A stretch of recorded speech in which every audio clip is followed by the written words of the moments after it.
This reading is presented by 87 FSS with permission of HarperCollins Children's Books. In all the wide blue seas, in all the wide blue world, the top school for fish was Theodore Roosterfish Elementary. And of all the fish at Theodore Roosterfish, the biggest and the strongest was Clark the shark.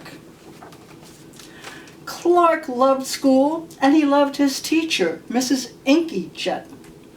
He loved to play upsy-downsy and spin-a-jig with his friends. Clark loved his life. "School is awesome!" shouted Clark the shark. "Less shouting, more reading," said Mrs. Inky Dink. "Lunch is sweet!" yelled Clark the shark. "Munch your own lunch," said his best friend, Joey Mackerel. "Recess rocks!" bellowed Clark the shark. "You're playing rough, Clark," cried the other kids. Yes, Clark loved his life with all of his sharky heart, but he loved everything way too much. He was too loud. He was too wild.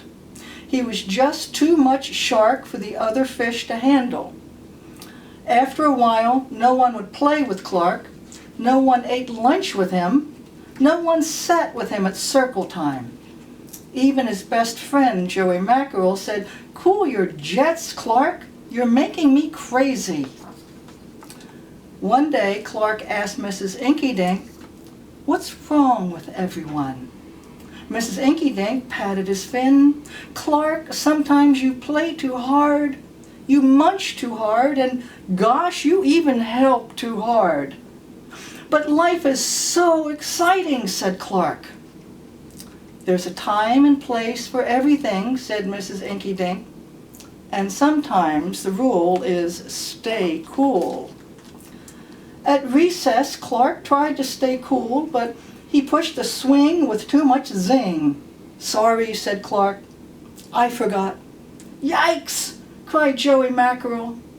At lunch, Clark tried to stay cool, but everything smelled so good that he munched a bunch of lunches.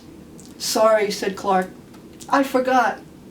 "We're starving," said his friends. In class, Clark tried to stay cool, but a good book got him all shook up. "Now, Clark," said Mrs. Inky Dink, "this isn't the time or the place. Tell me, what's the rule?" "Stay cool," said Clark. "Hey, that rhymes," he cried.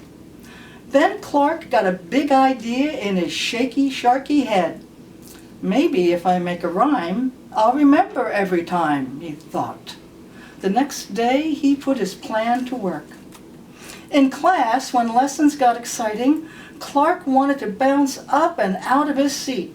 Instead, he told himself, "When teacher's talking, don't go walking." And what do you know? It worked! "Attaboy, Clark," said Mrs. Inky Dink. Clark smiled. Lessons are fun! At lunch, everything smelled so yummy. When Clark wanted to eat and never stop, he told himself, "Only munch your own lunch." And it worked again. "Way to go, Clark," said his friends. Clark grinned. Lunch is fun! At playtime, Clark told himself, "Easy does it. That's the way. Then my friends will let me play." And playtime was fun. Once more, Clark loved his life. But then a shadow fell across the playground, a ginormous shadow with tentacles galore. "It's a new kid, and he looks scary," cried Joey Mackerel. "Swim for your lives." The squid squashed the slide, and it snapped off the swing. "Oops, my bad," said the new kid. "Wait," said Clark. "He just wants to play. Let's find a way." And he swam at the new kid with all his might. Clark played harder than he ever had before. upsy-downsy, and spin-em-a-jig. Why, he even made up a new game, Tail Wumpa-Lumpus. Wow, that was fun, said the new kid breathlessly, and he settled down. If you want to come to school, you've got to stay cool, said Clark. That's right, Clark, said Mrs. Inky-Dink, and thanks for taking care of our new classmate, Sid the Squid. Hooray for Clark the Shark, everyone cheered. That night, Clark's mother asked, "What did you learn at school, dear?" "There's a time and a place for everything," Carl said. "Sometimes you stay cool. But sometimes a shark's gotta do what a shark's gotta do."